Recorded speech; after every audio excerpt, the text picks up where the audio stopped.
Gagasan perubahan mengedepankan soal kesetaraan, keadilan, dan itu yang terus-menerus kami gaungkan.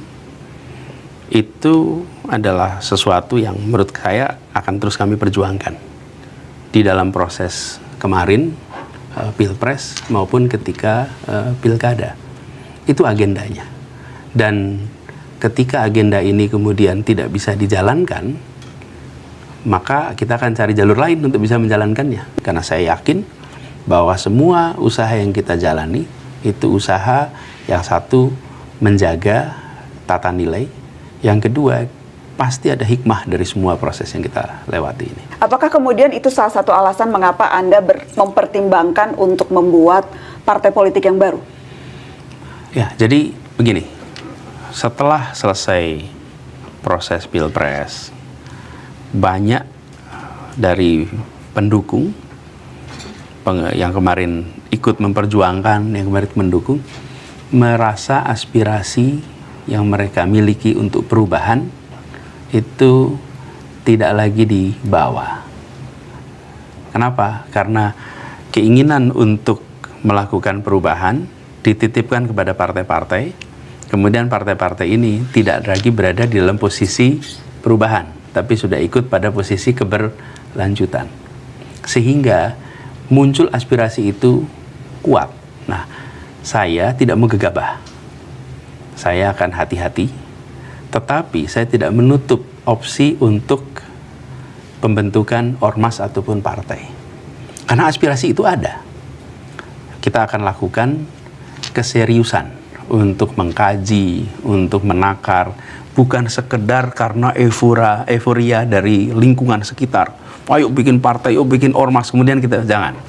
Kenapa? Karena ini adalah sebuah langkah yang punya tanggung jawab konstitusional, tanggung jawab politik, dan soal kepercayaan dari publik. Karena itu harus dilakukan dengan matang, bukan sekedar euforia sesaat. Momentum penting, tapi kematangan juga penting. Nah, ini yang saat ini saya sedang pertimbangkan dengan serius.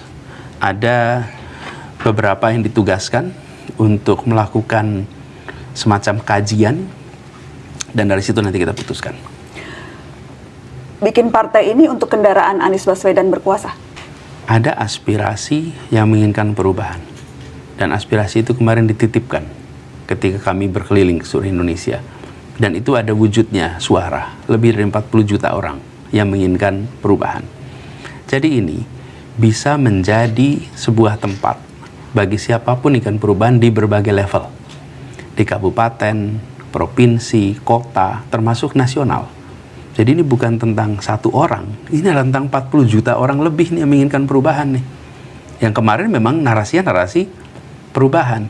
Jadi ketika akhirnya diputuskan untuk ikut partai atau membentuk partai atau membentuk ormas adalah tentang membawa aspirasi ini. Dan dalam sebuah negara demokrasi itu adalah sesuatu yang sah untuk dikerjakan. Sesuatu yang sah, tapi real politiknya sesuatu yang amat sangat tidak mudah. Butuh uang, butuh pengorganisasian, butuh banyak hal untuk bisa ada partai politik yang bisa berkontestasi. Kalau cuma deklarasi, hey, saya punya partai, itu mudah, Mas Anies. Tetapi untuk kemudian partai itu bisa betul-betul maju dalam pemilu, kemudian menyodorkan gagasan dan menyodorkan orang-orangnya, itu kan prosesnya sangat tidak mudah. Ya. Anda menyadari itu dan tetap mempertimbangkan ini? Tentu. Jadi, kalau kita mau berjuang, ya pasti akan menghadapi tantangan itu. Ketika saya diputuskan untuk menjadi calon presiden, ya konsekuensinya saya harus keliling Indonesia. Saya ketika ketemu dengan jurnalis internasional, ketemu saya, Pak Anies jadi capres Indonesia itu sulit, Pak Anies. Ini ukurannya itu dari Aceh sampai Papua, itu seperti dari London sampai Ankara. Berat sekali buat Anda sebagai calon. Kemudian penduduknya 270 juta lebih. Berat sekali Anda sebagai calon. Ya dia datang dari sebuah negara yang cuma 5 juta, 6 juta. Jadi saya katakan ya memang iya. Karena kondisi kita memang besar seperti ini. Sama seperti pertanyaan Nana tadi. Iya, kalau memang partai politik tentu akan berat. Kenapa? Ini sebuah negeri yang amat luas, penduduk amat banyak, sebarannya luar biasa, dan aturannya mengharuskan ada cabang di mana-mana. Ya itu kenyataan yang harus kita jalani jika rute itu diambil. Jadi, kita ketika memilih sebuah jalan perjuangan, maka kita akan bisa rentang bagaimana kita melewati itu semua dengan sepenuh hati, sekuat tenaga, dengan bersama dengan orang-orang yang memiliki gagasan yang sama. Karena itu saya yakin bila keputusan nanti adalah melakukan itu, saya rasa ada orang yang cukup banyak mau memperjuangkan. Tapi sekarang kita belum putuskan nih. Sekarang dalam fase mengkaji, termasuk mengkaji seluruh beban itu. Itu disadari. Ada katakan momentum penting. Dan dari mulai statement Anda keluar, ini sudah banyak kemudian analis-analis politik yang memberikan saran-saran. Salah satu sarannya katanya momentumnya 20 Oktober ketika pelantikan presiden baru. Kenapa ya? Kok Menantang Anda untuk mendirikan partai itu bersamaan dengan pemerintahan yang baru. Gini, saya belum tahu ya kapan, karena juga saat ini belum diputuskan apakah akan membuat apa tidak. Tapi yang penting bahwa ketika nanti putusannya adalah membuat ormas atau partai, maka ini harus menjadi sebuah gerakan yang baru, yang berbeda. Nah, nanti kapan memunculkannya, bagaimana memunculkannya, nah itu biar dirundingkan sama-sama aja. Oke, Mas Anies, penutup saya mau tanya soal Jakarta sedikit. Sudah ada 3 pasang calon. Yang satu didukung 15 partai politik, diusung 15 partai politik, yang satu diusung 1 partai politik, yang satu independen. Anda mau tidak berkomentar tentang 3 pasang calon ini? Gini, terlalu awal untuk sekarang saya menyatakan yang mana. Tapi saya menganjurkan kepada rakyat Jakarta untuk melihat satu, rencana yang mereka buat. Apa rencana yang disusun oleh para calon ini? Kemudian yang kedua, lihat rekam jejak atas masing-masing calon. Apa saja yang sudah mereka hasilkan, apa saja yang mereka sudah perbuat di masa lalu. Karena itu dasar untuk menilai ke depan.